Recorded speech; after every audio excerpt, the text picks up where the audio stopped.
Hi, welcome everyone.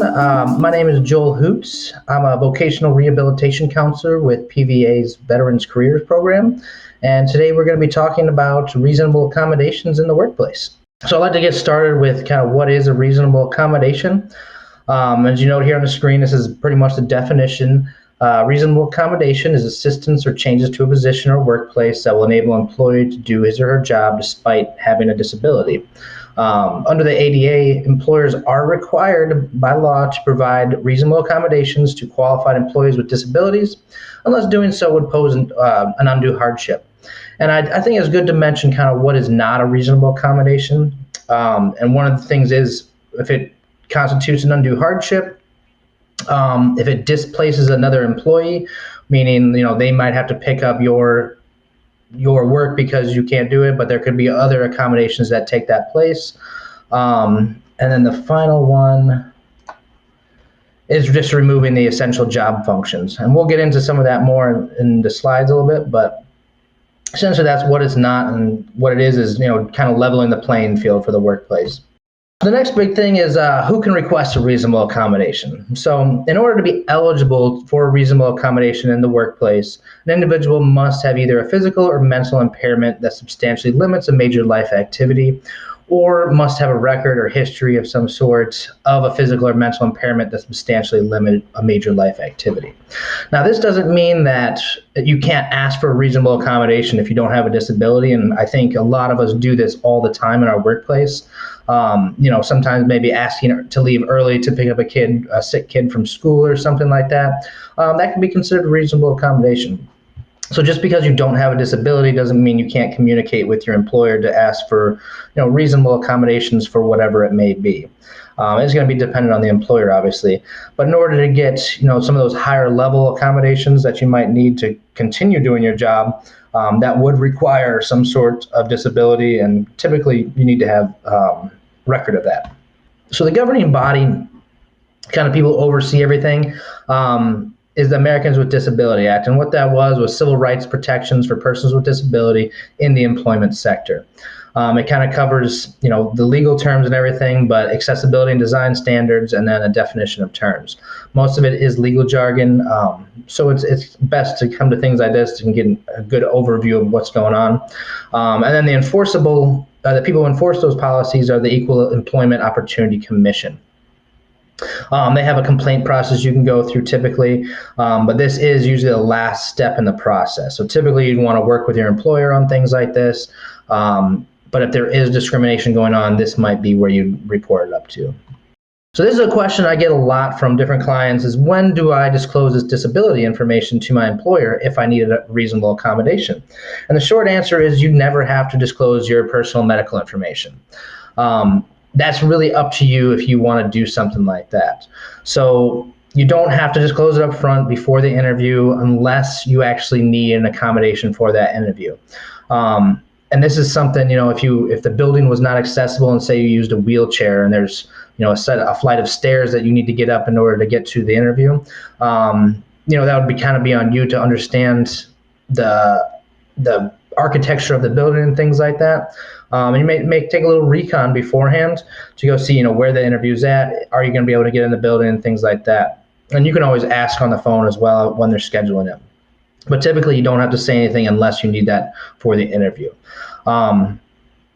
Anything outside of that, really, you can wait until the job is officially offered before disclosing disability information if requesting accommodations.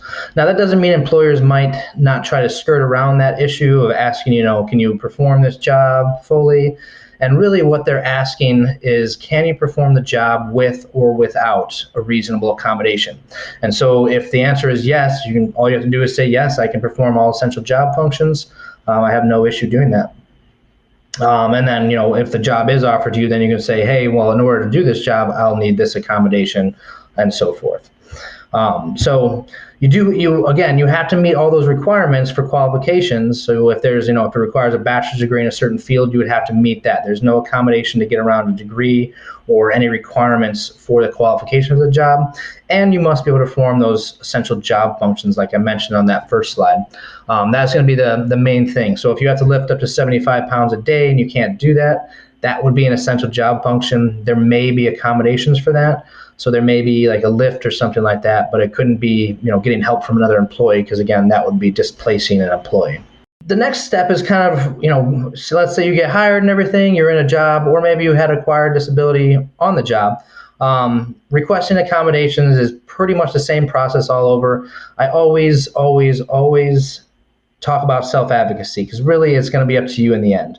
But essentially what you need to do is link that need for accommodation to the diagnosis or physical or mental disability that you have documented from, with a diagnosis from a doctor. And the self-advocacy piece here it is really up to you. You're going to know what's going to work best for you, and you can bring those ideas to the table. You can brainstorm beforehand, and there's some places to do that I'll get into a little bit. But the website is called askjan.org. Jan is an acronym for Job Accommodation Network. They have great resources there. You can look up by disability. You can look up by accommodation. It's very, very user-friendly to get on that website, but it's a great starting place if you have no idea what you're looking for. And it can help you bring some ideas to the table, because your employer may not know either. They may have not dealt with this, so they may be new to it. So being educated yourself can really help this process move along quickly and efficiently. But really, it's going to come down to, that first line supervisor you have, manager, whoever it may be. Sometimes it could be HR. Having that conversation with them, brainstorming ideas, and bringing those solutions to the table, so you can kind of both come to an agreement what's going to work best for both of you. And now I put this in here that you may have to go to like an HR department if you're in like a bigger corporate structure. They may have a central HR where they kind of do everything through there. That way you don't have to ever tell your supervisor about your disability. You don't ever have to tell your coworkers. But you may require some documentation. I know, for example, one would be Walmart. They typically require some sort of documentation noting a diagnosis. It doesn't have to go into much detail, but you do have to note that diagnosis for that requested accommodation. And that's going to look different everywhere. Small businesses may handle it differently. And typically you don't have to share this with your coworkers, but I have found in the past that sometimes, we don't really have trouble with the accommodation with our employer or our supervisors. It's with the coworkers who see something going on and they don't fully understand why is this person doing things like this? Why does this person get, an audiobook or some other resource that you don't have? So it can be useful to talk to your coworkers and say, hey, I have a disability. And then you don't have to share what it is. Just say, I have a disability, and I'm getting an accommodation for that, and that's why I use this. So it can be a very simple conversation. I know it can be uncomfortable sometimes, but it can help resolve some of those issues or problems other employees may have, or coworkers, I should say, if they see something going on that they don't quite understand. So we'll go over some examples of different reasonable accommodations that exist right now and have worked for certain people in the past. The big one is making existing facilities accessible. Having the ramps, automatic doors, lifts if needed, elevators, things like that in the building, so that everyone has the same accessibility. And typically these things, don't just work for, say someone who uses a wheelchair. I mean, it could work for, having a ramp there could work for a mother, a new mother with a baby in a stroller. So a lot of these things have much bigger effects than we see just with individuals with disabilities. Another aspect is job restructuring. And I know I mentioned we do need to keep those essential job functions there. So this would only be for marginal job tasks. I'd like to use the example of a bank deposit at the end of the night. Say someone with anxiety or PTSD or something like that, they're not comfortable with making that bank deposit after hours. If say you work in a retail space and you close at 9 or 10 o'clock and you have to make a deposit at the bank at that time. That can be scary for some people, and you can request like, hey, I'm not really comfortable with making this bank deposit at night. Could I possibly do it, first thing in the morning when the bank opens at 8 a.m. and it's light out? That would be considered, job restructuring for a marginal task. The same task is still getting done; it's just happening at a different time. And then there's part-time or modified work schedules. So this is not as common, but you can take a full-time job and ask for it to be cut down to part-time hours. That's really going to be dependent up to the employer, because they're posting the job, so it's going to be based on their needs. But you could say, we could hire two people to do the same job and split those shifts or something like that. But again, it has to work for both sides. Acquiring and modifying equipment. This really is talking about assistive technology, and there's different levels of that, high and low tech. So, like a computer program may be high tech. So things like Dragon Naturally Speaking, which is speech to text. There's screen readers and different things like that for people with low vision. Low tech may be, making something accessible, tying a string to a cabinet door that's high or out of reach, which could help other people in the office as well. So there's no limit to what assistive technology could be. It could be something you create yourself that helps you do your job. It could be something, high tech that's on a computer. Another thing for individuals with low vision or deafness, there's large print materials you can request from your employer. So if there's a meeting coming up, you can request the same materials be given to you in larger print. Typically that's just they need to know that in advance. And then there's readers and interpreters you can request if you're deaf or blind. So undue hardship, I kind of mentioned this in the first slide. This is one of the things that, would not cover a reasonable accommodation. And what that is an action requiring significant difficulty or expense to the employer. So there's a lot of factors to consider in this, and typically it's based on the number of employees the company has. But really it's the first thing is the nature and cost of the accommodation. So, if you're requesting something that costs, $20,000 so you can continue doing a job, that may not be reasonable for an employer to pay because of the upfront cost of it. Even if they are getting, tax credits and things like that, it just may not be reasonable. They may not have the assets to get into something like that. And typically that particular case is based on the size of the company, because typically that depends on their financial resources, which is the next one.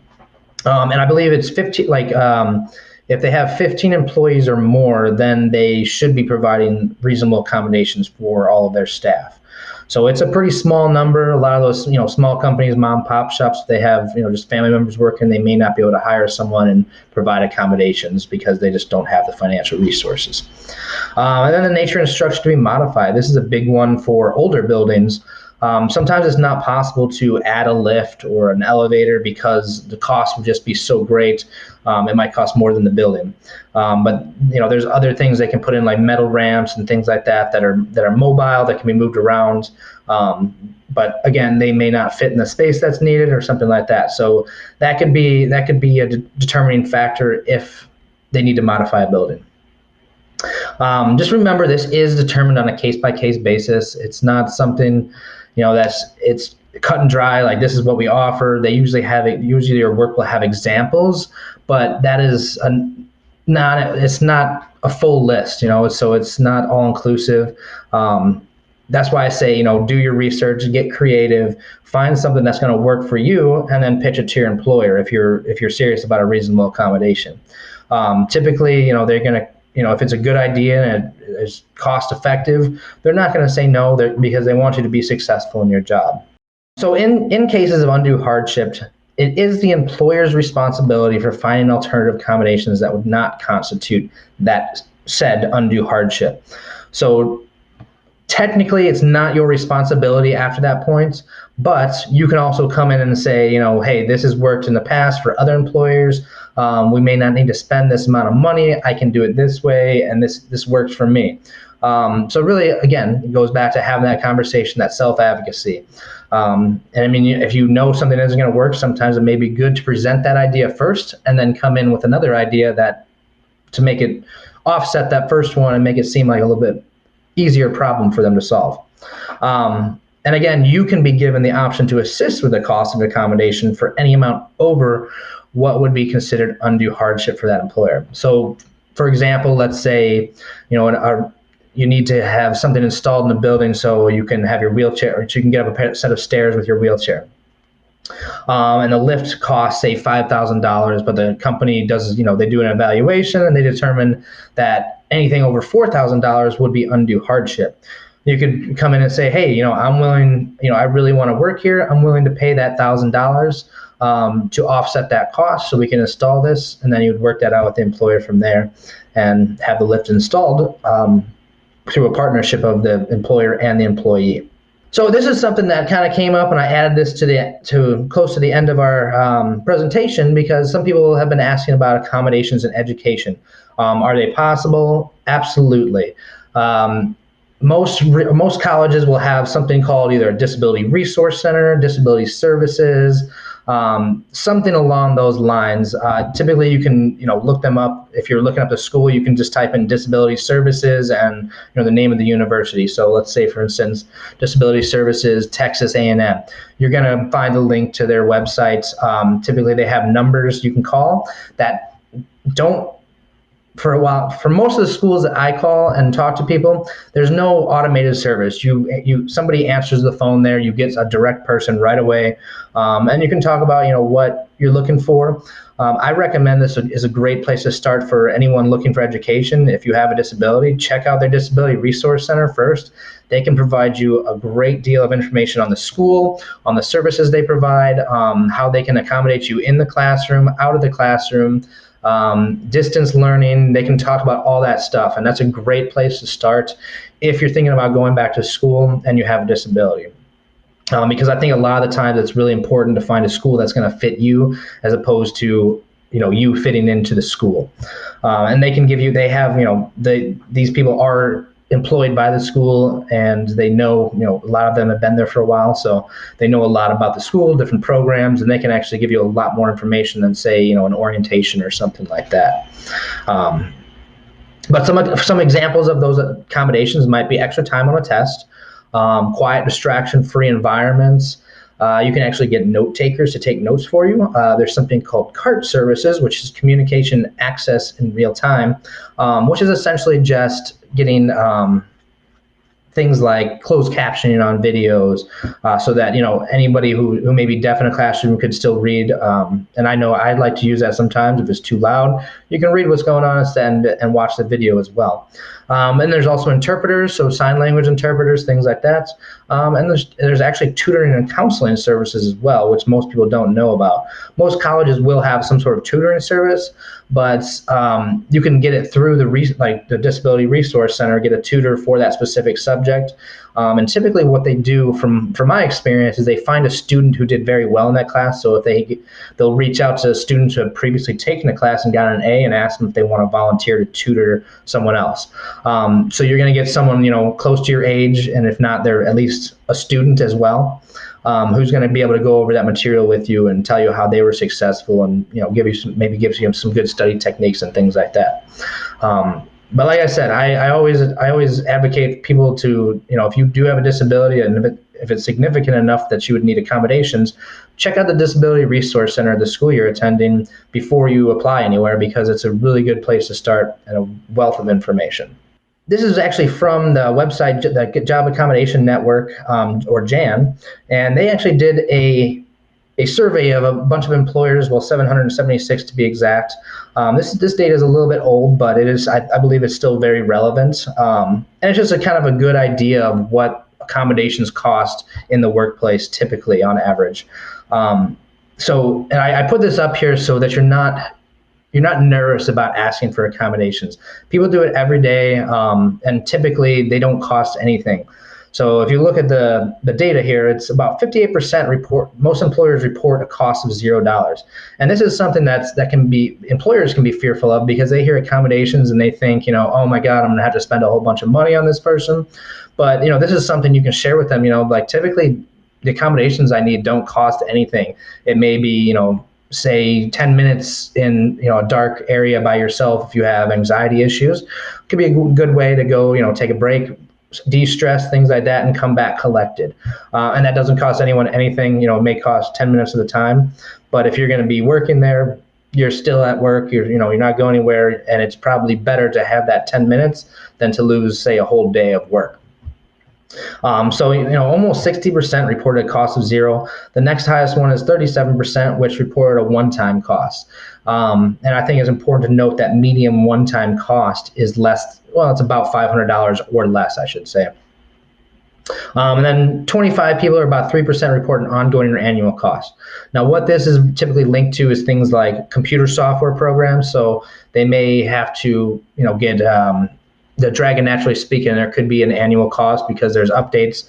People have to work on that. It's kind of similar to Microsoft. They pay for, if a company's paying for Microsoft, they can kind of add that to that budget. And it's, again, typically $500 or less as an annual cost. And some of that stuff can actually be written off on taxes as well. And then 1% report a one-time and annual cost. And again, this could be, buying a computer software program, buying the hardware for the computer. Say you need an adaptable mouse or something, and that computer software. So that would be, getting you set up with everything, and you're good to go. And that's, very small percentage of the group of people that have that. And then there's a median cost. The median cost for accommodation beyond the cost of hiring a new employee is about $100. So it's actually more cost effective to keep that employee on, accommodate them in place, and let them continue working. And I'm sure anyone who's ever been in a hiring position understands the difficulty in hiring new employees, training them, getting them up to speed. Depending on the job, it can take months to get someone up and running and ready to actually be fully working and doing their job in a suitable capacity. So typically, it's actually much better for employers to keep those people on staff because they're trained, they know what to do. They just need a little bit, a little help in some category, and typically that cost is nothing. So here's a few of the resources. I'll leave it on this page for a minute.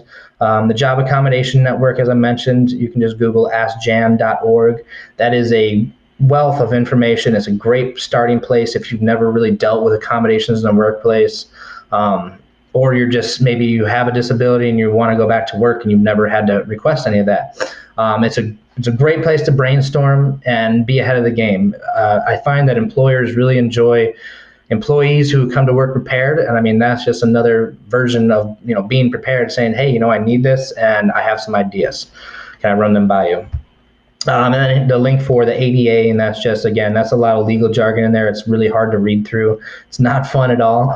And then the U.S. Equal Employment Opportunity Commission, there's a link for them as well, and that goes over some of the things they cover. But again, it's mostly government jargon. It's not fun to read, but that's where it is if you need to find it. I appreciate everyone listening, and I hope you have a great day.